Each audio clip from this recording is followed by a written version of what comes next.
Thank you very much. Good afternoon, ladies and gentlemen. As she has said, my name is Samson Malesi. I come from Kenya and also very pleased to be here in the UK for the first time. Arrived in London yesterday and I'm very glad to be here.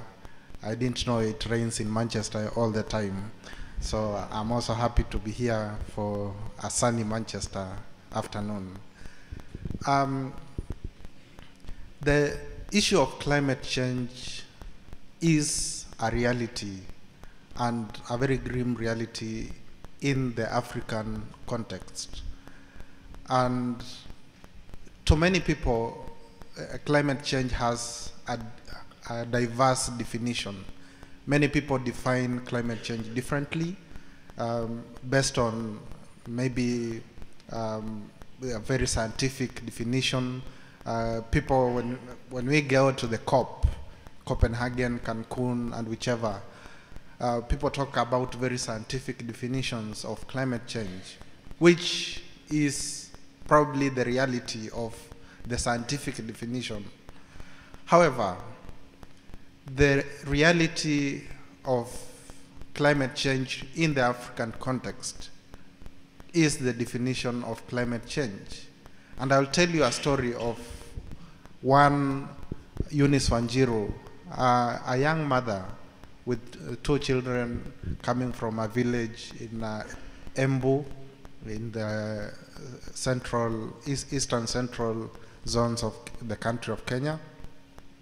And this is a woman who has experienced the changes in climate, and to her, climate change is the increase in the heat that she experiences every day, the fact that rain no longer is predictable. When she wants to grow her crops, the rain is not there. The traditional seasons that have always been there have all become mixed up. And when the rain comes, it is not of the amount that is able to sustain her production. And I think some of you have also seen the recent and ongoing crisis in the Horn of Africa. And Kenya is among the countries affected. And you may have seen very grim pictures on the international media. Climate change has robbed quite a number of people the dignity of their person. You probably saw in the international media people crawling to their deaths in the north of Kenya, in Somalia, and in Ethiopia. And it's all about the changes that have occurred, making people unable to produce at their own level. So when we talk about climate change, we are not talking about deals that need to be made in 10 years' time. We are not talking about deals that need to be made in 2 years' time. We are talking about the reality that is now, the experiences that people are undergoing in the present day. And this is where the Pan-African Climate Justice Alliance comes in. We are a network of civil societies in Africa coming together to advocate for, within the climate discussion environment, to advocate for fair and just deals, especially putting that human person at the forefront. It is not about business. It's not about stretching out our arms in search of aid or whatever close to that. It is about making that difference to the person today. And that is why we join Christian Aid in talking about climate justice. Time for climate justice being now, not in the future. And one of the strategies, as she indicated, is that we are having a trans-African caravan of hope. We are talking about hope. Hope that things can be done today, that this is the time that we can make the change that we believe in. And we are rallying a number of countries within which we are going to traverse through to support that African voice towards COP17. COP17 is being held in South Africa, and we would like to look at it as one of the forums or the platform within which the change can be made for Africa.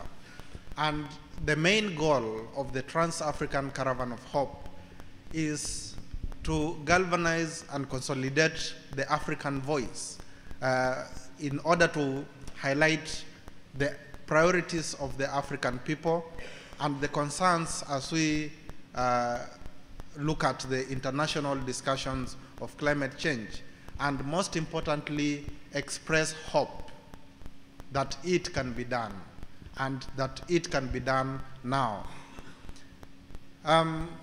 We have a number of objectives for our caravan. One, to mobilize and rally together different civil society organizations within Africa towards a common advocacy and campaign towards the COP and even beyond the COP. Two, to create awareness within the African population about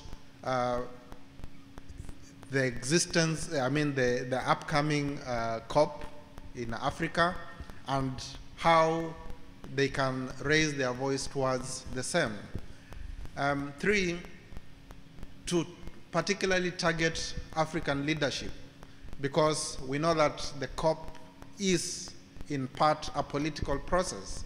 So it is important that we rally the African leadership towards approaching COP17 with a common and unified African agenda. Four, to drum up support for a proper and just response to climate change. As I've said earlier, it is all about the human person. It is all about ensuring climate dignity for that human person, whether in Africa or wherever. And then finally, five, to create awareness amongst the African people about the minimum expectations for COP17, and also gain support from African people. And just as is being done by Christian Aid, we are also having a petition running around the 10 countries that we shall be traversing through. In brief, the caravan is going to start on the 10th of November in Bujumbura, which is the capital city of Burundi. And it will last around 15 days, going through the 10 countries. That is Rwanda. After Burundi, we go to Rwanda, then onwards to Uganda, to Kenya, to Tanzania, Malawi, Zambia, Zimbabwe, Botswana, and eventually into South Africa. And what we shall be doing is we are going to have a number of in-country events, including climate hearings, in which the communities will come up and speak about their experiences